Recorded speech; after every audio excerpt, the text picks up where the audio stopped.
Bismillahirrahmanirrahim. Assalamualaikum warahmatullahi wabarakatuh. Alhamdulillah, thumma alhamdulillah wa syukurillah wa salatu wassalamu ala rasulillah Sayyidina habibina wa syafi'ina maulana Muhammadin sallallahu alaihi wasallam. Amma ba'd. Ibu-ibu dan bapak sekalian yang sama-sama dirindukan, dimuliakan, semoga disucikan Allah subhanahu wa ta'ala. Malam Jumat penuh berkah ini kita bersyukur kembali bisa berjumpa. Apalagi bulan ini adalah kita sudah masuk bulan 3 serangkai paling mulia, Rajab, Syaban, Ramadan. Semoga 3 bulan ini kita menyempurnakan diri kita sebagai seorang hamba, atau paling tidak berusaha untuk mendekatkan diri menjadi orang yang sedekat-dekatnya dengan Allah subhanahu wa ta'ala. Hari ini Bapak Ibu kita akan masuk kelanjutan dari materi yang pernah kita bahas terdahulu. Ada yang kita istilahkan dengan spiritual scandal. Ini aneh Bapak Ibu, skandal spiritual. Apa yang dimaksud dengan spiritual scandal?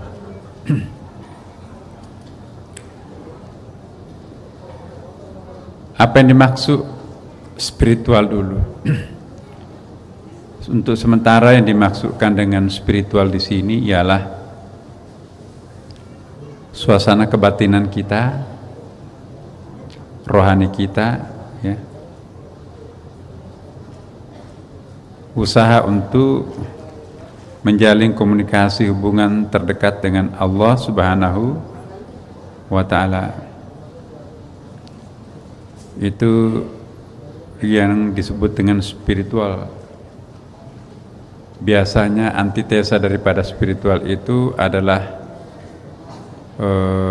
materialistik, ya kan? Pragmatis, ya, lahiriah, itu semua. Jadi kalau kita bicara tentang spiritual, seolah-olah antitesanya ialah lahiriah, materialistik, kemudian sesuatu yang sifatnya sangat pragmatis dan agak terlalu logika lah gitu ya. Jadi logika, materi, pragmatis, praktis, dan fisik itu lawan atau antitesa daripada spiritual. Sedangkan spiritual itu sendiri banyak berhubungan dengan suasana batin, ya, moral, keimanan, kejiwaan, kualitatif, dan sesuatu yang lebih tidak tampak, lebih abstrak dan gaib. Itu spiritual. Sedangkan skandal, ya sudah menjadi bahasa Indonesia sekarang, skandal ya. Ada, biasa kalau bahasa Inggris itu skandal, atau biasa disebut juga dengan gate. Gate itu jadi ada pintu masuk untuk menemukan kelemahan seseorang, ya. Ada sesuatu yang tidak pantas, bahkan cenderung menyimpang, memalukan, itu skandal. Apa yang dimaksud dengan spiritual scandal? Spiritual scandal ialah suasana kebatinan itu semu, seolah-olah kita melahirkan sesuatu yang batin, pura-pura membatinkan sesuatu padahal tujuannya lahiriah. Itu disebut dengan spiritual skandal. Ini banyak di antara kita seringkali tidak sadar kalau apa yang kita lakukan itu adalah spiritual skandal.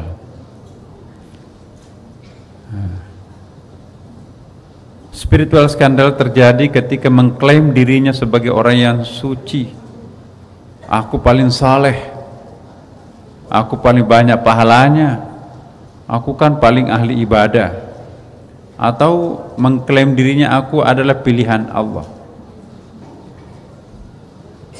Apalagi kalau mendeklarasikan dirinya sebagai ahli ibadah, orang soleh, atau pilihan Allah. Justru itu yang paling mengerikan bagi para sufi sejati. Para sufi sejati, dia tidak ingin mengklaim dirinya itu sebagai orang yang punya prestasi di mata Allah. Semakin mengklaim dirinya punya prestasi, maka itu terbebani rasa bersalah, dan mengklaim diri sebagai ahli ibadah sangat dekat dengan Allah itu merupakan sebuah skandal, dan itu skandal bisa menjatuhkan, kan, di dunia maupun urusan akhirat. Apapun yang namanya skandal, apa itu sexual scandal, apa itu corruption, itu semuanya skandal. Semua yang bisa menjatuhkan orang, melakukan sesuatu yang tidak senonoh, itu biasa disebut dengan skandal. Spiritual skandal ini tidak kelihatan dari luar, ya, tapi di dalam. Nah, ini kalau sudah tampak keluar, orang luar akan membaca, tapi kalau belum sampai ditampakkan keluar, yang merasakan yang bersangkutan. Maka itu yang bersangkutan itu nanti akan merasakan dua akibat dari spiritual scandal ini. Apa? Yang pertama ada yang disebut dengan rasa bersalah. Rasa bersalah itu, atau sense of guilty. Sense of guilt ini muncul ketika seseorang itu melakukan kesalahan, al-khata' bahasa Arabnya.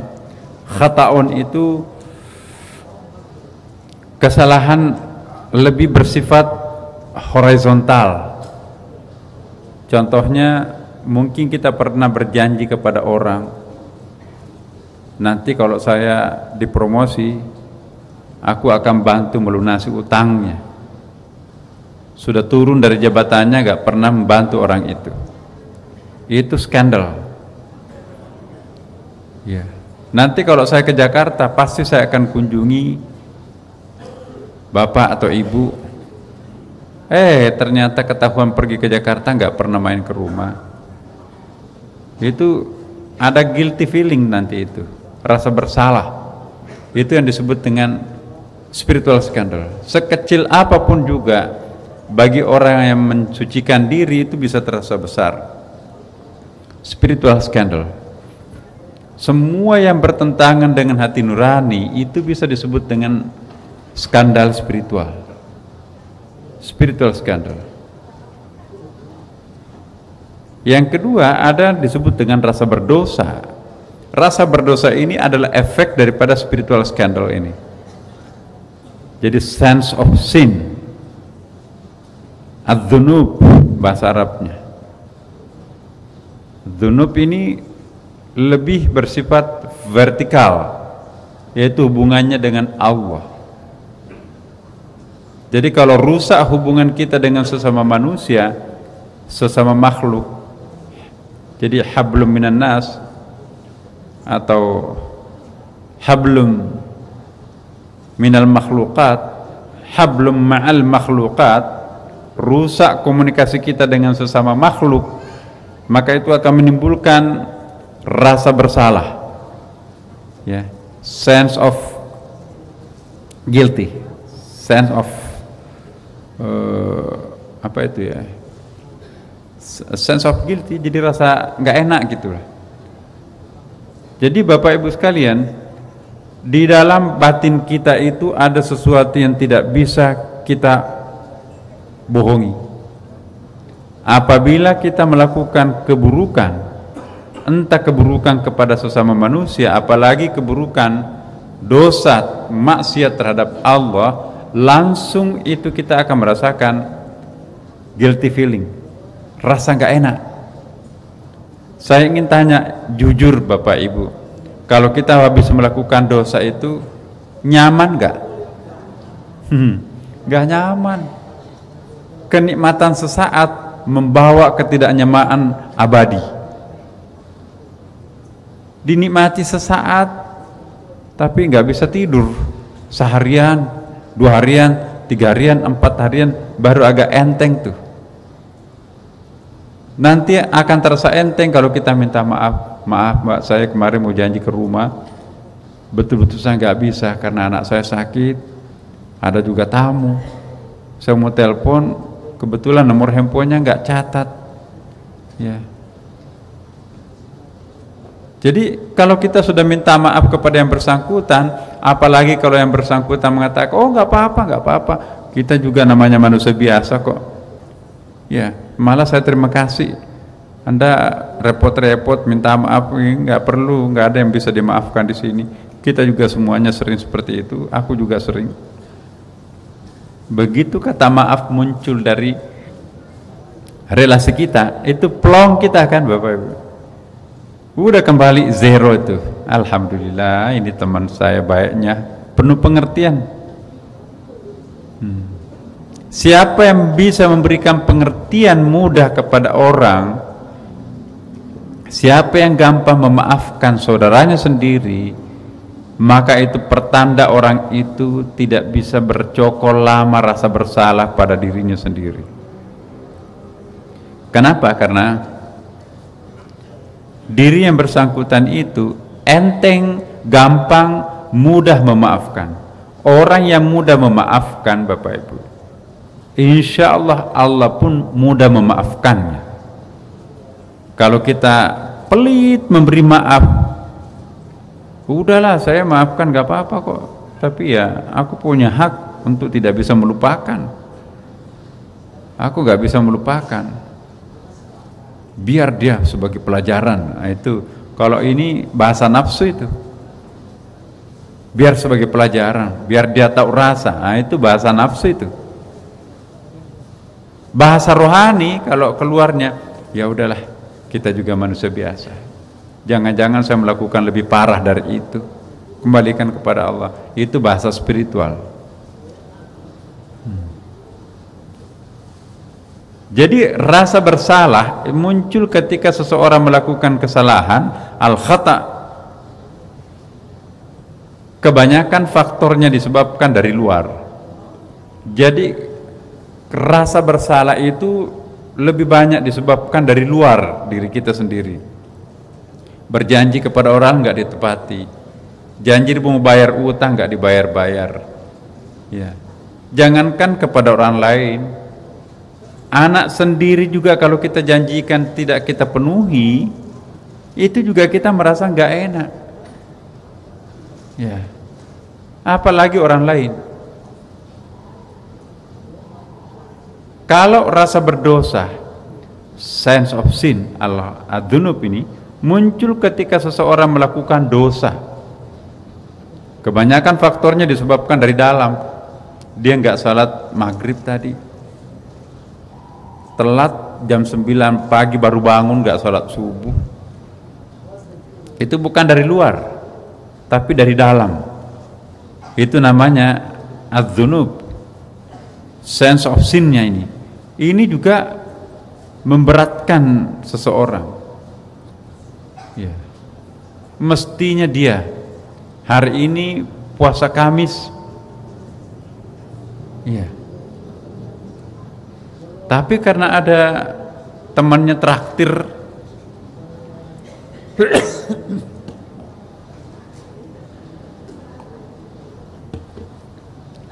lalu apa yang terjadi? Udahlah nggak apa-apa kali ini. Tapi begitu selesai makan, Masya Allah, kenapa kok tega-teganya saya sekian lama saya nggak pernah absen puasa Senin Kamis, masa kali ini aku gagal? Malu. Ini rasa berdosa. Ya, kita dengarkan dulu azan.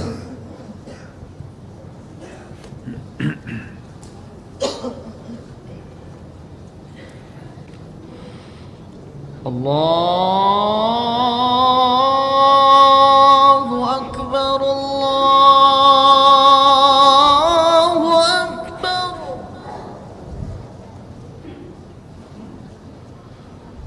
Allahu Akbar, Allahu Akbar.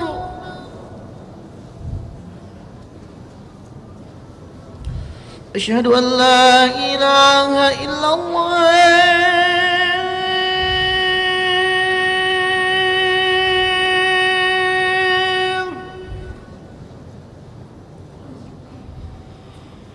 Asyhadu an la ilaha illallah.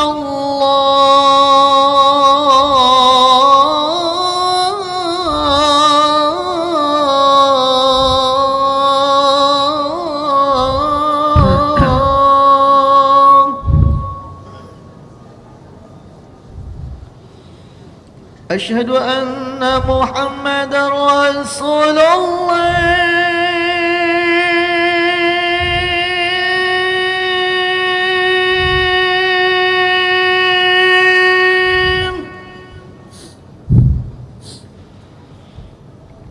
أشهد أن محمد رسول الله.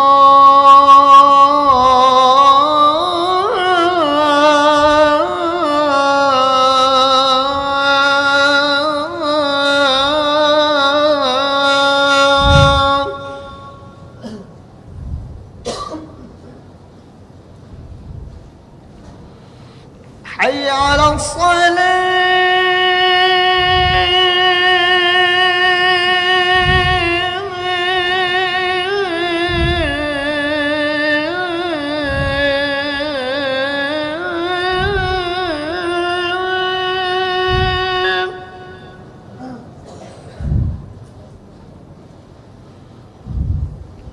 حي على الصلاة.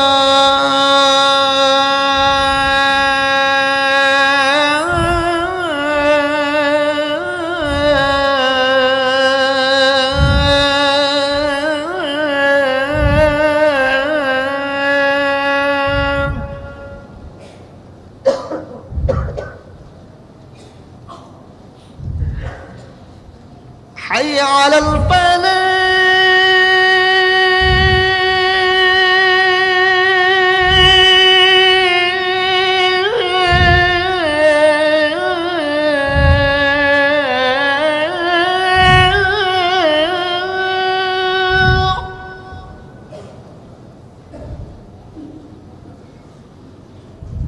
حي على الفلاح.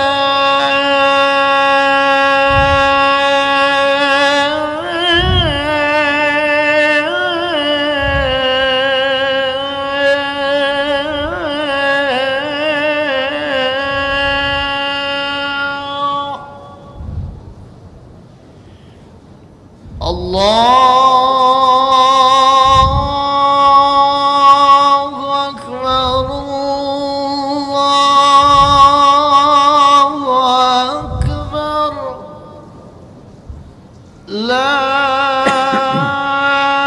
إله إلا الله.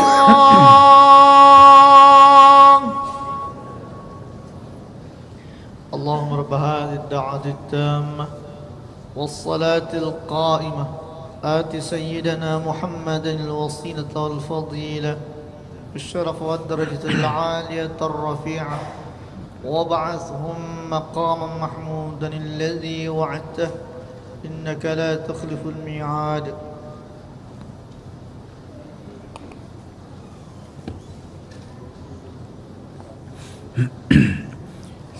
Bapak Ibu sekalian, kita lanjutkan. Jadi spiritual scandal ini ketika kita mengklaim diri kita itu paling hebat di mata Allah. Nah, sekarang bagaimana caranya supaya kita tidak jatuh dari menjadi skandal spiritual kita? Maka yang harus kita lakukan adalah tawadu. Apa yang dimaksud tawadu, Bapak Ibu? Tawadu dari akar kata wada'ah. Wada'ah artinya meletakkan. Jadi kalau kita meletakkan itu sesuatu yang tadi mengawan-awan, sesuatu yang di atas itu ya tadinya.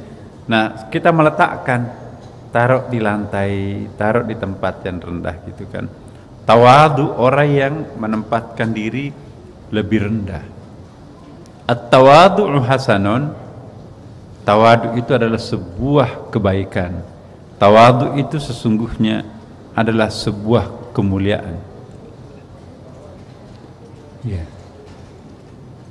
Dua perasaan yang sering bercokol pada orang yang pernah melakukan spiritual scandal, rasa bersalah dan rasa berdosa. Rasa bersalah lebih gampang diobati, tapi rasa berdosa agak sulit untuk disembuhkan. Rasa bersalah faktornya dari luar, sedangkan rasa berdosa faktornya dari dalam. Rasa bersalah kebanyakan disebabkan sesama makhluk, terutama kepada sesama manusia, tapi rasa berdosa lebih banyak disebabkan dosa kita kepada Allah Subhanahu wa ta'ala. Kita suka bohong, kita munafik, itu sebetulnya adalah sebuah tekanan batin. Orang yang paling sering berbohong, sering hipokrit, orang itu nggak pernah punya ketentraman. Tidak mungkin orang bisa bahagia kalau dia setiap hari melakukan kemunafikan.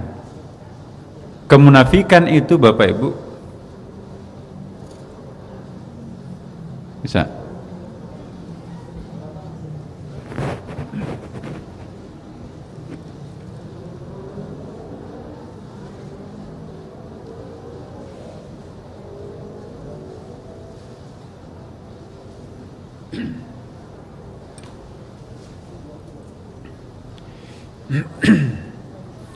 jadi rasa bersalah dan rasa berdosa ini. Nah, sekarang Bapak Ibu, bagaimana mengontrol apakah kita hari ini melakukan skandal atau tidak? Uji. Kalau ada perasaan rasa bersalah sangat kuat atau rasa berdosa, kadang-kadang kita begini, saya nggak tahu ya kok perasaan saya nggak enak hari ini ya. Kayaknya ada sesuatu yang salah dalam diri saya ini. Tapi kita nggak tahu. Biasakan begitu Ibu, Bapak ya. Kadang-kadang kita guilty feeling tuh. Aku nggak enak hari ini. Apa ya? Kayaknya ada yang salah dalam diri saya. Itu warning. Itu orang baik, orang seperti itu. Tanda-tanda jika Allah mencintai hambanya, Dia akan memberikan sensor otomatis pada diri yang bersangkutan. Setiap kali habis melakukan skandal itu langsung katup ketidaktenangannya itu muncul, terbuka. Hati-hati, tapi ini ada dua hal Ibu. Kalau muncul rasa tidak enak, rasa salah dalam diri kita, apa ya istilahnya tuh, guilty feeling tuh, rasa nggak enak ya, kayaknya ada nggak beres dalam diri kita. Itu penyebabnya dua Bapak Ibu. Apakah itu disebabkan rasa bersalah atau rasa berdosa, atau ada musibah yang akan menimpa kita. Pantas saya dari tadi pagi itu nggak enak tuh, sepertinya ada sesuatu yang nggak beres nih. Tidak lama kemudian dia baca WA, dia difitnah besar, fitnah yang sangat keji. Masya Allah, begitu dibuka semua WA grup itu menyebarkan aibnya. Di mana muka ini saya taruh, Di mana ini? Oh pantas. Sejak tadi malam sebetulnya sudah mulai ada yang nggak enak. Mungkin tadi malam sudah ada yang memforward, tapi kita belum baca. Pagi semakin banyak orang, semakin nggak enak itu. Siang semakin nggak enak, apa ya? Tanya pembantu, ada nggak yang ada apa Mbak di rumah? Nggak ada apa-apa Mbak, nggak ada. Beres semuanya ya. Iya. Telepon di kampung, ada apa ini? Ada yang meninggal? Nggak ada semuanya. Udah, begitu dia buka handphone, Masya Allah, musibah ini.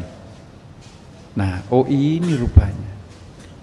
Jadi rasa bersalah, rasa berdosa, ini perasaan seperti itu mirip dengan kalau musibah itu akan datang. Nah sekarang apa yang harus kita lakukan pada saat kita sedang bercokol rasa bersalah atau guilty feeling ini, Ibu Bapak? Nah disinilah saya ingin menyampaikan bagaimana pengalaman para sufi. Kalau dia muncul signal, isyarat, ya, yang nggak enak, mereka itu kalau muncul perasaan tidak enak, ambil air wudhu, salat tolak balah, salat hajat, ya Allah, semoga perasaan saya yang seperti ini, biasanya kalau saya berperasaan seperti ini, alamat tidak menguntungkan, alamat tidak baik yang akan menimpa aku.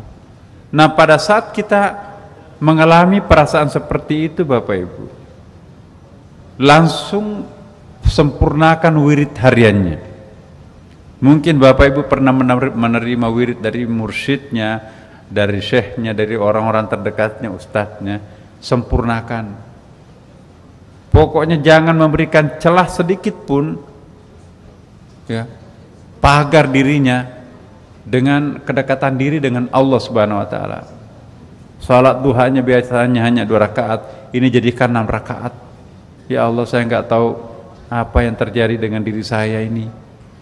Dari semalam itu saya gelisah terus nggak bisa tidur.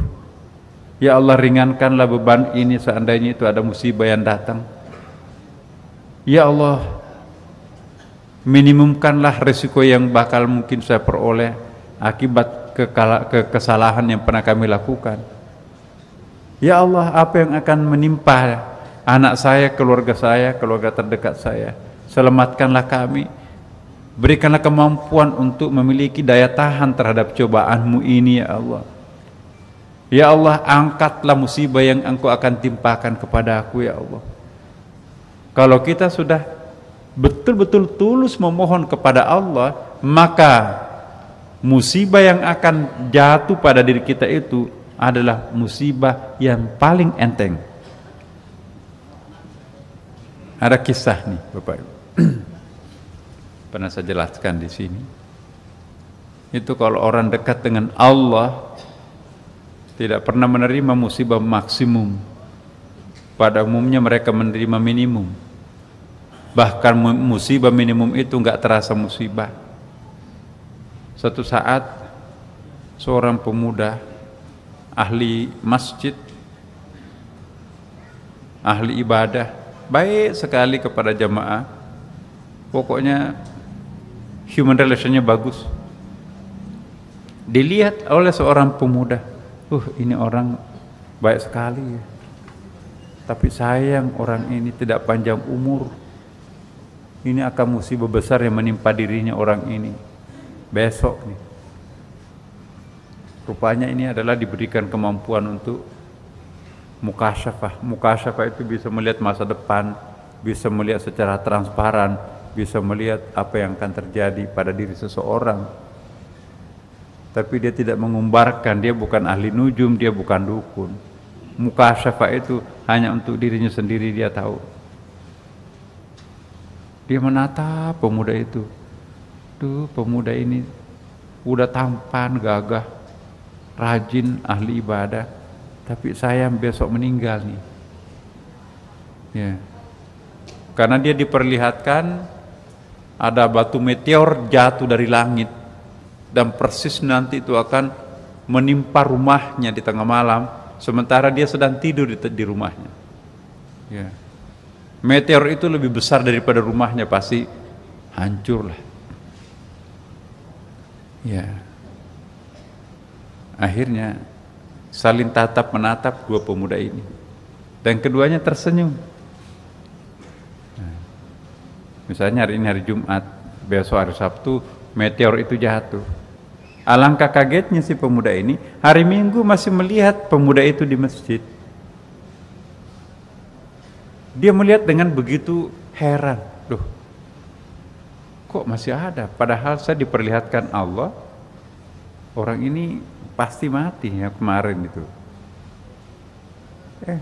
Enggak ada pembicaraan yang keluar. Nyeletuklah si pemuda tadi itu. Iya mas, terima kasih doanya. Aku juga ya menyangka seperti itu. Batu meteor yang menimpa rumahku memang betul jatuh, tapi begitu menyentuh atmosfer, maka meteorik itu pecah hancur, dan jadi yang sampai ke atap rumah saya itu tepung-tepungnya. Coba bayangkan kalau dia tidak menjadi tepung, batu yang segede masjid itu jatuh menimpa rumahnya, pasti mati kan. Nah, tapi masuk ke atmosfer, berterbangan, sebagian memang jatuh di atap rumahnya, tapi tidak mematikan. Kenapa tidak mematikan? Pemuda ini adalah wali. Si pemuda yang melihat ini juga sama-sama wali. Jadi tidak mesti harus berusia lanjut untuk menjadi seorang wali. Anak-anak muda pun juga berpotensi jadi wali. Apa yang dimaksud wali? Al-wala, wali, dekat, hubungan dekat. Nah, spiritual skandal ini terjadi manakala kita mengklaim diri kita itu suci. Nggak ada, dia kan kelasnya seperti itu, kita kan sudah lain. Kita sudah kelompok ahli puasa ini.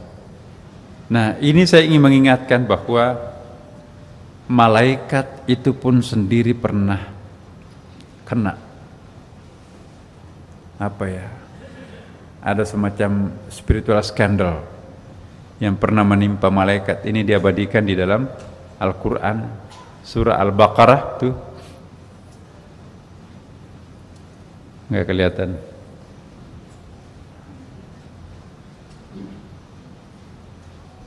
Maaf, saya rubah warnanya.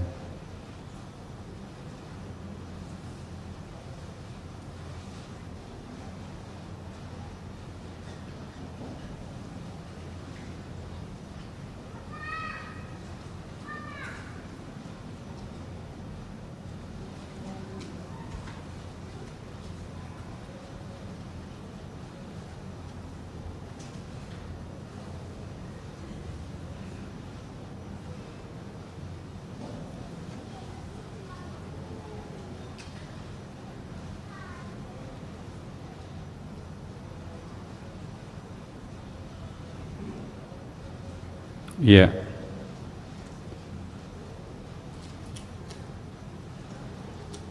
Kita baca ayatnya. Mana dia?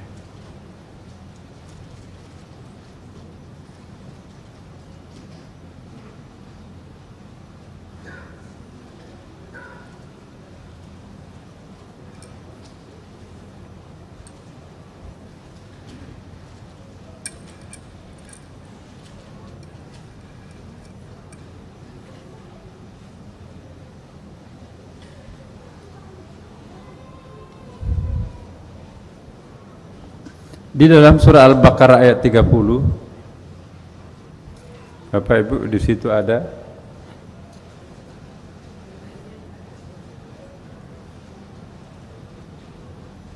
ini resolusinya, ini berubah nih. Wa idh qala rabbuka lil malaikati inni ja'ilun fil ardi khalifah qalu ataj'alu fiha may yufsidu fiha wa yasfiku dima nahnu nusabbihu bihamdik wa nuqaddisu lak. Ya.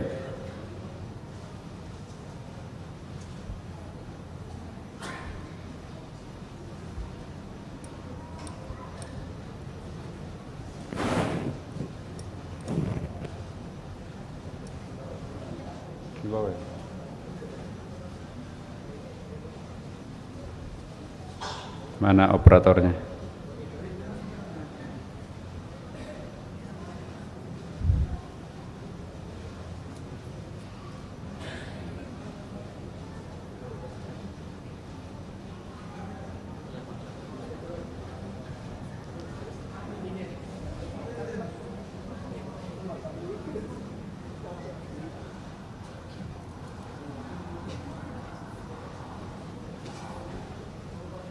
Sudah? Iya. Kita lihat ayatnya Bapak Ibu. Wa idh qala rabbuka lil malaikati inni ja'ilun fil ardi khalifah. Ingatlah ketika Tuhanmu berfirman kepada malaikat, inni ja'ilun fil ardi khalifah, sesungguhnya aku hendak menjadikan seseorang khalifah di muka bumi. Maksudnya manusia sebagai khalifah, sang pendatang baru langsung diangkat jadi khalifah. Itu memang wajar ya.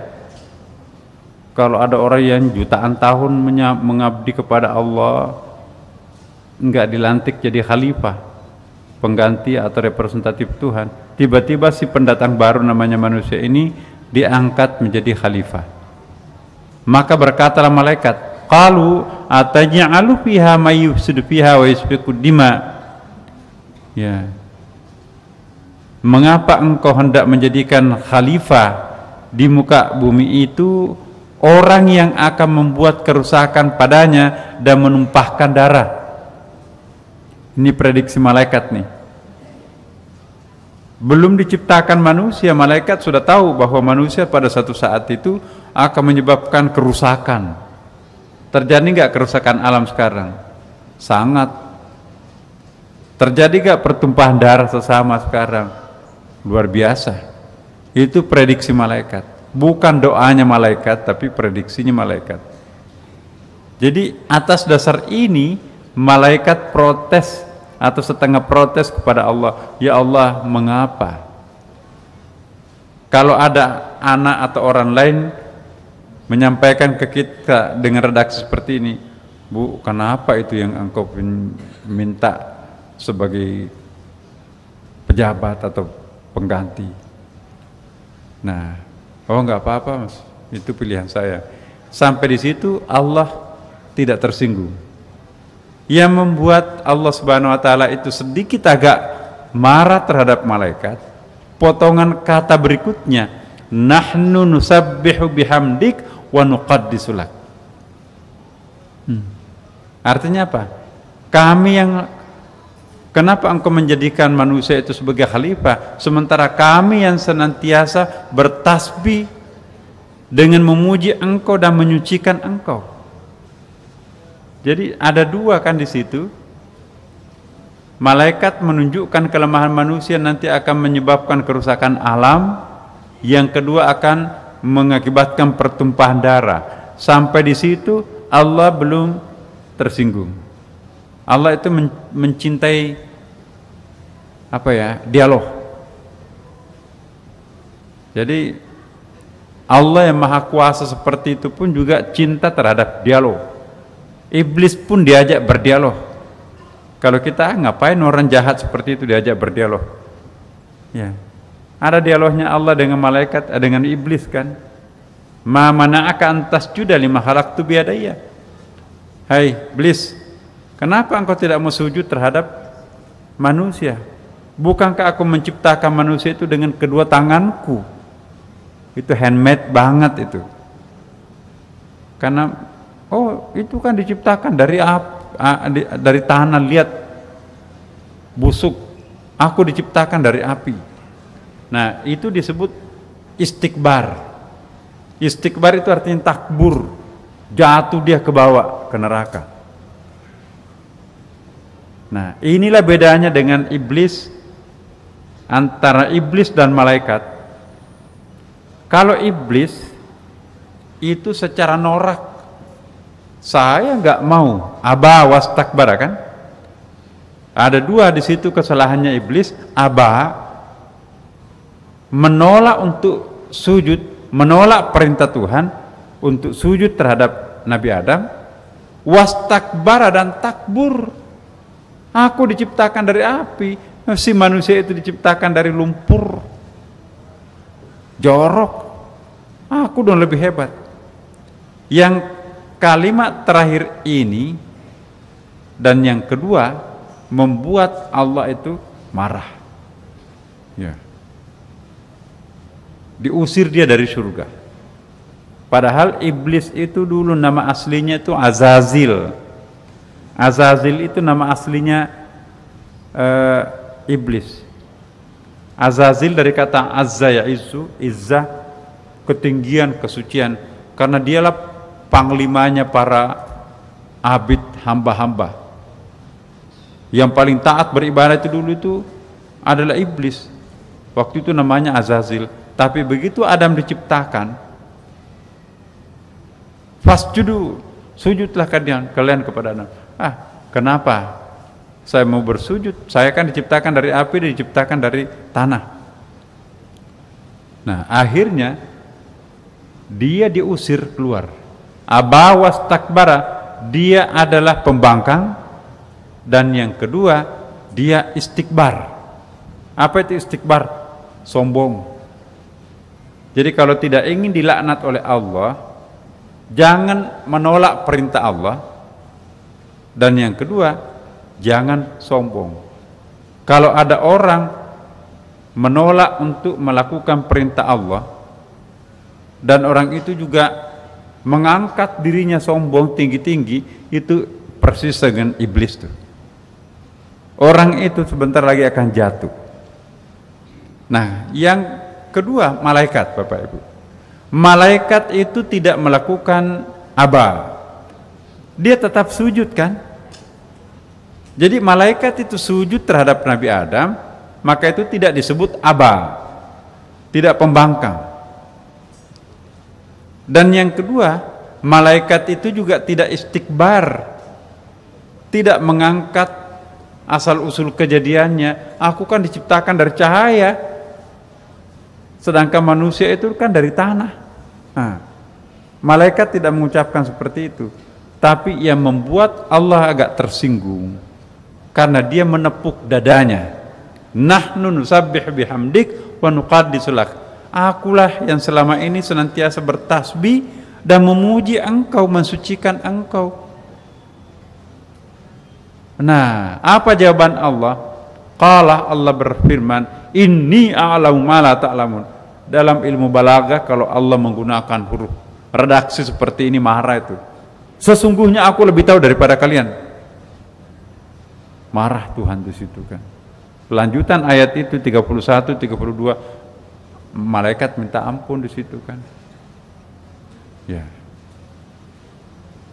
Kesalahan yang dilakukan malaikat itu membuatnya dia jatuh juga dari kompleks Arash, istana Tuhan itu, turun ke Baitul Ma'mur.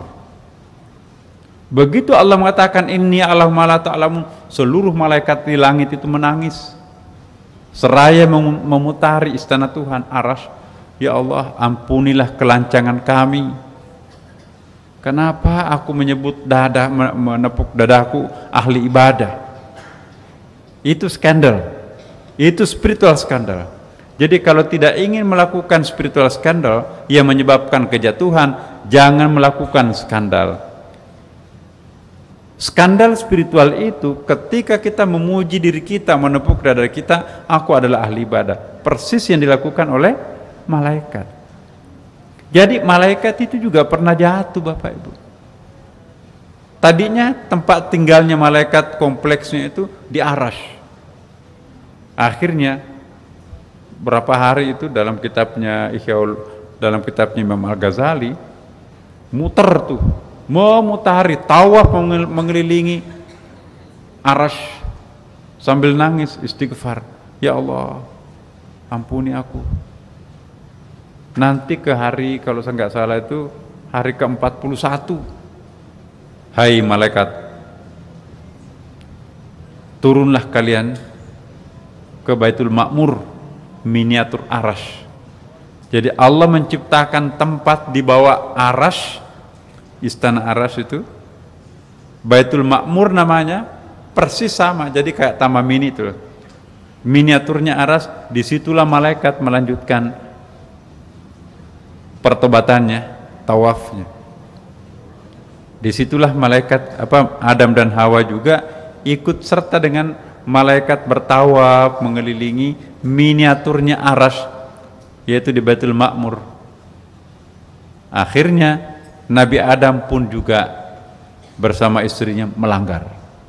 Allah mengatakan, wala taqraba hadhihi syajarah, jangan dekati buah khuldi ini. Bukan saja mendekati, makan. Karena bujukan iblis. Begitu selesai dia makan, langsung badat selahuma sawatuhuma, keduanya terkelupas pakaiannya, kemudian disuruh diusir dari surga, ihbitu jami'an, turunlah kalian ke bumi. Tempat jatuhnya malaikat rendah, satu lapis di bawah Arash. Tapi tempat jatuhnya manusia karena melanggar makan buah khuldi itu di lapis kedua, bumi. Tapi tempat jatuhnya iblis, di samping dia membangkang, dia juga sombong, neraka. Jadi kalau kita muji diri sedikit, jatuhnya nggak seberapa itu kayak malaikat. Tapi kalau kita melanggar perintah Allah, itu lebih parah dari malaikat. Tapi kalau sudah melanggar dan sombong, itu neraka itu. Itu dia. Materi ini mengingatkan kita jangan mengulangi kejatuhan malaikat, manusia, dan iblis. Nah, sebaliknya kita harus naik Mi'raj. Bagaimana caranya naik ke atas? Mi'raj ke atas, itu namanya Mi'raj. Mi'raj itu setelah kita turun dari kampung halaman rohani di atas ke bumi alam syahada ini, perjuangan kita berikutnya kita akan naik kembali ke pangkuan halaman, kampung halaman semula, yaitu naik ke atas. Tapi lebih berat. Hukum alamnya begini Bapak Ibu, lebih cepat mana, jatuh atau naik? Gampang jatuh, sulit naik kan? Ada gravitasi di situ. Ya, maka itu kita sudah naik agak lantai keberapa ini, jangan turun lagi. Bolehlah turun-turun sedikit, tapi fluktuatifnya itu kurvanya gini, naik turun, naik turun, naik turun, tapi in general nanti itu naik ke atas kan. Karena kalau datar seperti ini nabi, wali. Kalau kita mah manusia, malam Jumat tuh naik ke atas, besok malam Minggu turun ke bawah. Aduh, kemana itu malam Minggu? Akhirnya hari Senin puasa. Naik, turun naik, tapi kurvanya. Kalau orang nggak pernah naik, turun melulu, semakin ke bawah itu nanti serumah dengan iblis. Iya kan? Kita naik ke atas serumah dengan malaikat. Nah, obsesi kita itu, mari kita meniru obsesinya Jalaluddin Rumi. Pernah saya bacakan syairnya kan? Kita ingin mati seperti kematian yang diobsesikan oleh Jalaluddin Rumi dari kitab Masnawinya itu. Sangat optimistik, karena dia yakin Allah lebih menonjol sebagai Maha Pencinta, Pengasih, Penyayang ketimbang sebagai Allah Maha Penghukum dan Maha Penyiksa. Maka itu dia optimis, walaupun jatuh ke lumpur bumi ini, tapi obsesinya harus naik ke atas. Kenapa aku harus takut mati? Dan kenapa kita harus takut mati? Bukankah dulu kita mati sebagai mineral, batu-batuan. Lalu kita dihidupkan kembali menjadi tumbuh-tumbuhan. Ya. Kenapa kita takut mati sebagai tumbuhan? Bukankah dulu kita pernah mati sebagai tumbuhan, lalu hidup menjadi hewan, binatang? Lalu kenapa takut mati sebagai hewan? Bukankah dulu kita pernah mati sebagai hewan, sekarang kita hidup menjadi manusia? Lalu kenapa kita takut mati sebagai manusia? Bukankah besok kita akan terbang, hidup terbang di sela-sela sayapnya malaikat? Jadi sudah malaikat itu kan, terbang di sela-sela sayap malaikat, itu kita sudah jadi malaikat. Lalu kenapa harus takut mati sebagai malaikat? Malaikat pun juga bernyawa kan, akan hancur juga tuh. Bukankah nanti kita hidup, maka kita akan bersama dengan dia, menjadi dia, menyatu dengan Tuhan kan. Nah, jadi filosofi Jalaluddin Rumi ini optimislah menjalani perjalanan hidup ini. Nah, perjalanan hidup ini nanti Bapak Ibu, kita akan bahas tersendiri lagi. Dulu pernah kita sedikit singgung ya. Tapi ada yang disebut dengan As-Sairul Arba'ah. As-Sairul Arba'ah itu apa? Ada nggak di sini ya? Coba kita lihat.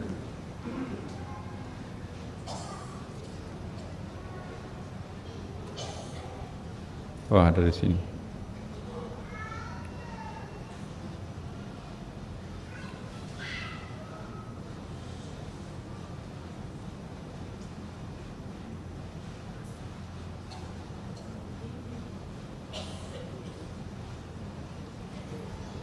Perjalanan spiritual itu ya,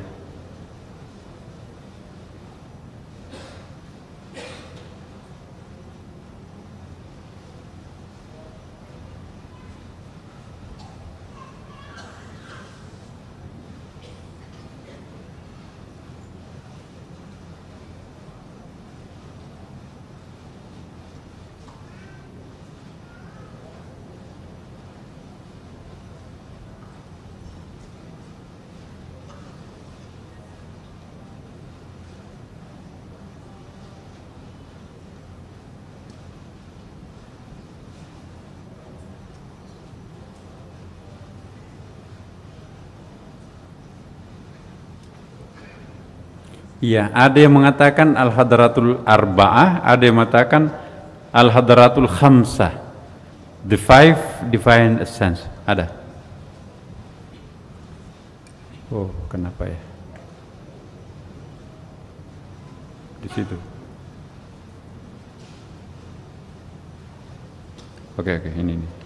Ya.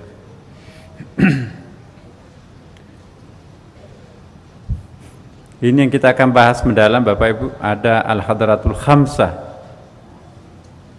keberadaan 5 keberadaan. Al-Hadratul Kulliyah ialah Al-Hadratul Gaib Al-Mutlak, dari kita itu bersumber dari gaib mutlak, yang alamnya adalah Al-Ayanut Thabita di dalam Al-Hadrat Al-Ilmiyah, nanti saya jelaskan. Kemudian Al-Hadratus Syahadah Mutlak, alam syahada. Kemudian Al-Hadratul Gaib Mudhaf. Nah, itu terbagi 2. Tapi ada yang kelima, ini Al-Hadratus Syahadah. Ada lagi yang membaginya hanya 4. Ada 4, ada 5. Nanti itu satu contoh kira-kira begini. Kita itu dari Allah turun ke bawah. Dulu kan pada mulanya ini hanya dia. Belakangan ini baru diciptakan semua alam ini dari dirinya sendiri. Ingat pertemuan kita yang lalu. Setelah diciptakan kita, maka satu persatu jatuh. Ada yang jatuh ke neraka iblis, ada yang jatuh ke bumi manusia, ada yang turun satu lantai ke Baitul Ma'mur, yaitu malaikat. Jadi kita dari Allah turun. Malaikat jatuh menjadi alam malakut abstrak gaib. Manusia jatuh di alam syahada. Iblis jatuh ke neraka itu. Mereka juga berusaha untuk naik kembali ke posisi semula, sama juga dengan manusia. Nah, tapi siapakah nanti yang berhasil naik ke atas? Nah, inilah yang saya akan gambarkan. Satu-satunya makhluk eksistensialis itu, ini dengan meniru istilahnya Said Hussein Nasr dalam bukunya itu Ideals and Realities of Islam. Ini buku kecil ya, mungkin tidak sampai sekitar 200 halaman, tapi luar biasa bagusnya buku ini ya, bisa memberikan wawasan ya. Bahasa Inggris ya, pernah dulu diterjemahkan oleh Gus Dur ya. Dan inilah satu-satunya buku yang diterjemahkan Gus Dur. Bukunya Syekh Hussein Nasr. Di situ disebutkan satu-satunya makhluk yang diciptakan Allah sebagai makhluk eksistensialis hanya manusia. Apa yang dimaksud eksistensialis? Bisa turun naik martabatnya, bisa naik ke puncak melampaui malaikat sampai ke Sidratil Muntaha. Jibril nggak sanggup naik ke tempat itu, tapi juga orang itu bisa sampai anjlok ke bawah, melampaui tempatnya binatang, balhum adalu, lebih hina lagi dari itu. Jadi manusia itu, Bapak Ibu, dia bisa turun naik martabatnya, tidak seperti makhluk yang lain. Binatang sampai kapanpun akan binatang, malaikat sampai kapanpun akan jadi malaikat. Tapi manusia bisa menjadi binatang, bisa menjadi tanah, bisa jadi malaikat, bahkan bisa jadi roh, bisa kembali ke pangkuan semulanya, Allah Subhanahu wa taala. Itulah satu-satunya makhluk manusia, inilah yang disebut makhluk eksistensialis. Ada ayatnya tuh ya. Manusia bisa menjadi ahsani taqwim, ciptaan yang paling istimewa, tapi manusia juga bisa menjadi asfala safilin, tempat yang paling rendah, lebih rendah daripada iblis. Kalau iblis masuk neraka, itu nggak ada wahyunya, nggak ada nabinya di situ. Nah, kita ini ditambahin akal, roh, segala macam, ada nabinya, ada Qur'annya, masih saja mau tersesat. Maka itu pantas kalau tempatnya lebih hina daripada iblis. Tapi manusia juga bisa lebih mulia daripada daripada malaikat. Kenapa? Malaikat melakukan kebaikan, dia nggak punya nafsu. Tapi kalau manusia mampu melakukan pengendalian diri terhadap nafsunya, maka itu akan melejit melampaui Jibril. Jibril itu panglimanya para malaikat. Ketika diminta untuk mengawal Allah naik ke atas waktu Mi'raj itu, maaf ya Rasulullah, aku ditugasi Allah untuk mengawal engkau, tapi energi saya sudah enggak kuat lagi mendaki ke atas. Selamat jalan, aku hanya bisa sampai di sini.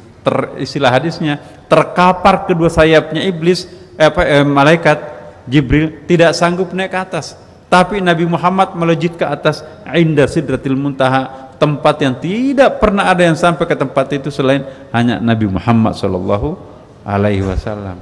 Ini buktinya manusia itu bisa menjadi ahsani taqwim, tapi juga manusia bisa menjadi asfala safilin. Manusia bisa lebih hebat daripada malaikat, ahsani taqwim, dan manusia bisa lebih hina daripada binatang atau iblis, asfala safilin.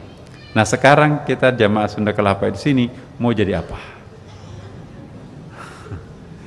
Mau jadi seperti apa adanya sekarang, atau kita mau naik ke atas? Obsesinya sih kita mau naik ke atas, tapi terserah Allah menempatkan kita di mana. Yang penting bismillahirrahmanirrahim, wala haula wala quwata illa billah.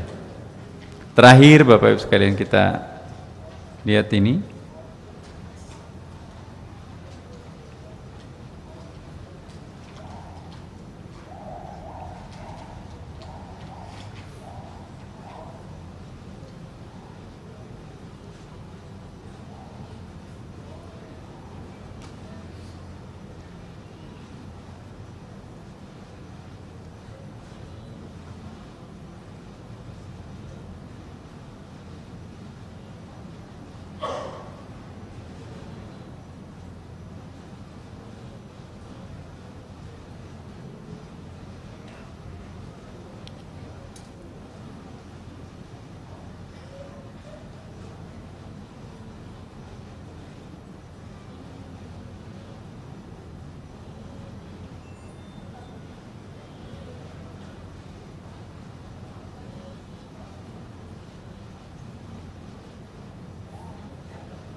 Ya, hilang. Ini komputernya bermasalah. Komputernya atau itu ya? Nah, jadi Bapak Ibu sekalian, kita akhiri dulu ya, bahwa kesimpulannya begini. Spiritual skandal ini, skandal spiritual itu terjadi pada saat kita mengklaim diri kita orang paling baik. Kita paling suci, paling soleh, paling alim, paling ustadz, paling ulama, paling benar. Ternyata itu adalah skandal. Semakin kita merendahkan diri kita, semakin kita menempatkan diri kita paling rendah, nggak ada apa-apanya, itu justru semakin aman kita. Malaikat jatuh dari tempat semulanya karena ia menepuk dada. Aku ahli ibadah terhadapmu ya Allah. Ya, manusia jatuh karena melanggar ya perintah Allah di surga itu. Iblis jatuh karena menolak untuk sujud dan menepuk dada bangga. Kalau kita tidak ingin jatuh, naik terus. Pertama, jangan memuji diri seperti malaikat. Aku ahli ibadah yang menyembah kamu setiap hari, setiap malam. Jangan meniru iblis, membangkang, tidak mau sujud. Sudah itu sombong, aku lebih baik daripada engkau.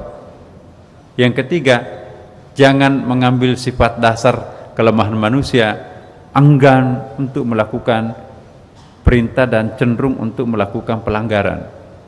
Nah, kalau kita mampu memproteksi diri kita, maka kita akan terhindar daripada spiritual scandal. Tapi kalau kita itu gampang terpengaruh oleh apapun namanya, maka itu pasti penyesalan. Ya. Ciri-ciri orang yang pernah melakukan skandal, penyesalan terhadap dirinya, rasa tidak enak gitu kan. Sekarang bagaimana caranya menyembuhkan rasa tidak enak ini? Guilty feeling ini gimana mengobati? Satu, ambil air wudhu, sujud, ya, salat sunat hajat. Ya Allah, hindarkanlah aku dari rasa tidak dari perasaan berdosa dan perasaan bersalah ini. Kalau perasaan berdosa atau guilty feeling ini karena engkau akan menimpakan musibah terhadapku, jangan memberikan aku musibah di luar kemampuanku. Ya, hambamu ini imannya lemah. Jangan sampai nanti engkau menguji hambamu dengan cobaan yang berat, akhirnya aku goyang. Aku tidak ingin seperti itu ya Allah. Maka itu kita mohon kepada Allah. Tapi sebaliknya Bapak Ibu, kalau orang yang pasrah diri, nggak pernah melakukan apapun kecuali hanya ibadah, tidak pernah terbebani oleh guilty feeling. Kalaupun sebagai manusiawi pernah merasakan rasa nggak enak, pokoknya terserah engkau ya Allah, aku selalu baik sangka terhadapmu. Engkau menjatuhkan aku musibah, bagiku sudah nggak ada musibah lagi. Periksa ke dokter, kamu kanker stadium 4, alhamdulillah.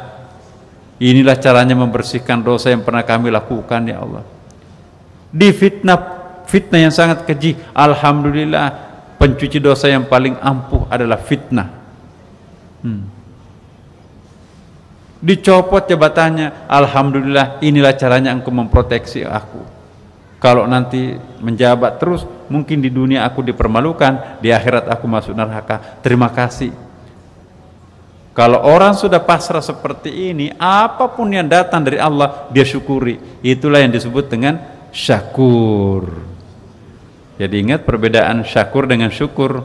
Kalau syukur hanya mensyukuri nikmat Allah, tapi kalau syakur mensyukuri apapun yang datang dari Allah, termasuk nikmat, termasuk juga musibah, termasuk bala, termasuk apapun yang tidak mengenakkan, semuanya dia syukuri. Karena bagi kita tidak enak, tapi di mata Allah pasti baik. Allah tidak mungkin akan menjatuhkan keburukan terhadap hamba yang diciptakannya dengan cinta. Ya, hati-hati kita Bapak Ibu sekalian, jangan sampai salah faham melulu terhadap Allah. Aku kok ahli ibadah, pengajian di mana-mana, tapi tetanggaku yang kaya nggak pernah sholat. Kenapa itu konglomerat itu yang ahli maksiat? Kenapa aku yang rajin sholat tahajud, puasa Senin Kamis ini, ya nasibnya kayak gini nih? Ada apa ini? Justru kalau kita melihat apa di balik hakikat, mungkin kita akan bersyukur. Seandainya saya akan seperti itu, mungkin nanti akan menyesal aku di akhirat. Jadi tanda-tanda jika Allah mencintai hambanya, dia menyegerakan pelunasan dosanya di dunia daripada nanti dibakar di akhirat. Tapi tanda-tanda jika Allah tidak mencintai seorang hamba, dia menunda penyiksaannya, jangan di dunia tapi nanti di api neraka kelak. Seandainya kita disuruh pilih, mana yang kita pilih, dilunasi di dunia atau dilunasi dengan api neraka di akhirat?